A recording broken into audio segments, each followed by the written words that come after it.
सभी भैया बहनों का एक बार पुनः स्वागत करते हैं।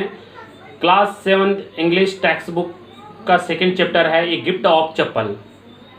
हिंदी में पूरी कहानी बताऊंगा, उसके बाद आपको रफ वर्क में नोट डाउन करना है। चलिए शुरू करते हैं कहानी को। मृदु एक छोटी लड़की थी। एक बार उसकी दादी तापी उससे उसकी मामी रुकुमनी के घर ले गई। मामी के 3 बच्चे थे, लाली, रवि और मीना। जैसे ही मामी ने दरवाज़ा खोला, रवि और मीना बाहर निकले। उन्होंने मृदु को अंदर खींचा। मृदु ने उनसे इंतज़ार करने को कहा। उसने अपने जूते उतारे और वहाँ पड़े एक जोड़ी चप्पल के पास रख दिए। वह काली चप्पलें धूल से ऐसी ढकी हुई थी कि बुरी लग रही थी। आंगन में रवि ने मृदु को एक मोटे तीखे बेल के झाड़ के पीछे एक बिल्ली का बच्चा दिखाया।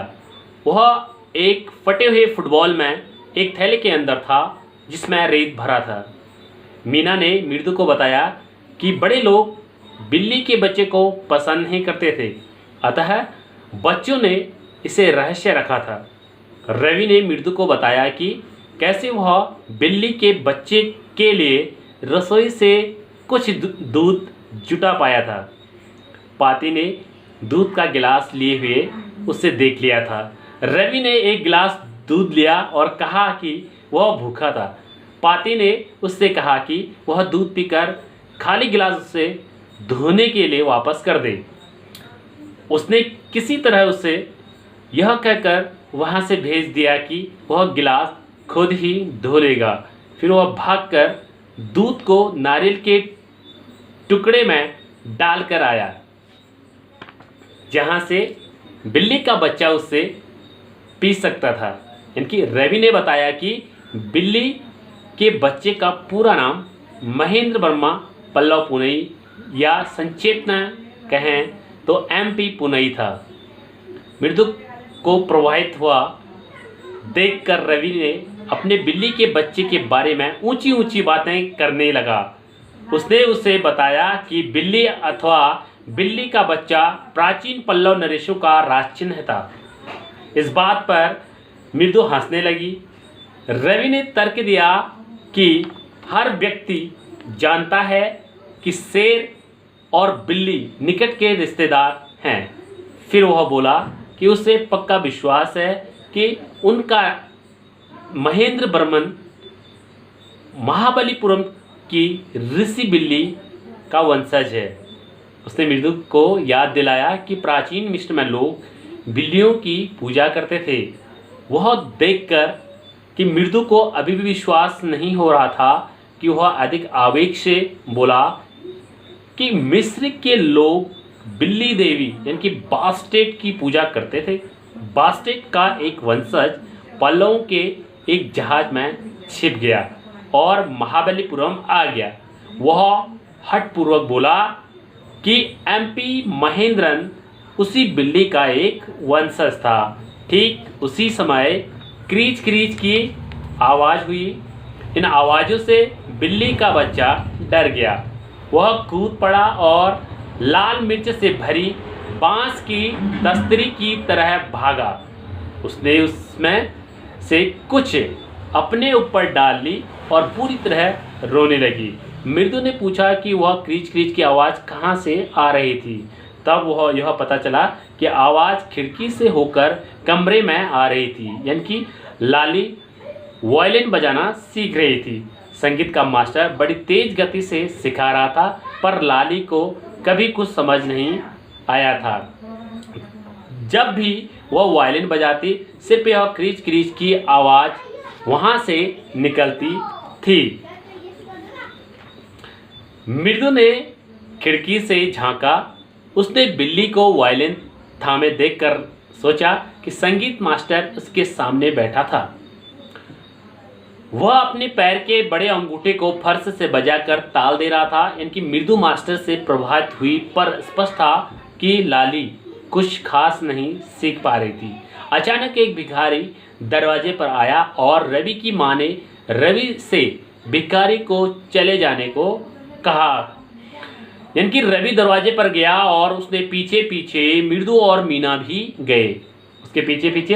एंड उसने भिखारी से चले जाने को कहा, परंतु भिखारी ने रवि की बात नहीं सुनी। उसने ऊंची आवाज़ से पुकारा, अम्मा। उसने ऊंची आवाज़ से पुकारा, अम्मा अम्मा हो। यानी कि रुक्मिणी ने सुना और जहाँ थी वहीं से जवाब दिया। भिखारी से न केवल जाने को बल्कि फिर कभी ना आने को भी कहा गया।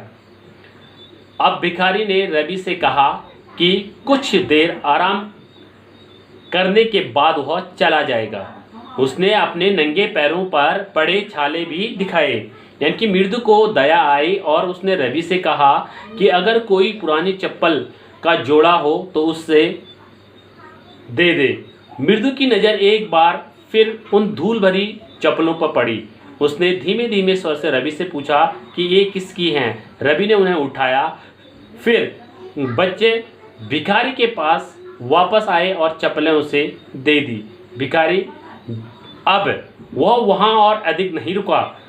उसने बच्चों को आशीर्वाद दिया और चप्पलें लेकर चला गया। कुछ देर बाद संगीत मास्टर अपनी चप्पलों को ढूंढता हुआ वहाँ आ पहुँचा। उसने लाली को आवाज़ दी और दोनों मिलकर उसकी चप्पलों को खोजने लगे, पर दोनों निष्फल रहे। और रुक्मिणी भी वहाँ आ पहुँची और उसने पीछे पीछे पाती भी। उसने रवि, मृदु और मीना को पेड़ के नीचे बैठे देखा और उनसे पूछा कि क्या तुम्हें चप्पलों के बारे में कुछ पता है। मृदु को लगा अगर रुक्मिणी को सब कुछ बता दिया जाए तब शायद वह इतनी नाराज ना हो। अतः उसने उसे रुक्मिणी को सब कुछ बता दिया। रुक्मिणी को रवि पर गुस्सा आया। रवि ने तर्क देने का प्रयत्न किया कि उसने सही काम किया था, परंतु वह इतनी क्रोधित थी कि वह कुछ नहीं सुना। फिर वह घर के अंदर गई और गोपू मामा की नई चप्पलें ले आए, जिन्हें बहुत ही कम पहना गया था। उसने उन्हें संगीत मास्टर को दे दिया। उसने खुशी खुशी उन्हें स्वीकार कर लिया और चला गया। रुक्मिणी मृदु को कुछ नाश्ता देने के लिए रसोई में लेकर आई। अब उसका गुस्सा जा चुका था। वह हंसी और सोचने लगी कि जब गोपू मामा को इसका पता लगेगा कि उसकी चप्पलें चलेगी तो क्या होगा या क्या कहेंगे। तो इस तरह की एक कहानी थी, बहुत ही अच्छी कहानी है। इसको आप नोट डाउन करेंगे अपने रफ कॉपी में और घर वालों को, अपने अभिभावकों को सुनाएंगे। Thank you. Have a great time to all of you.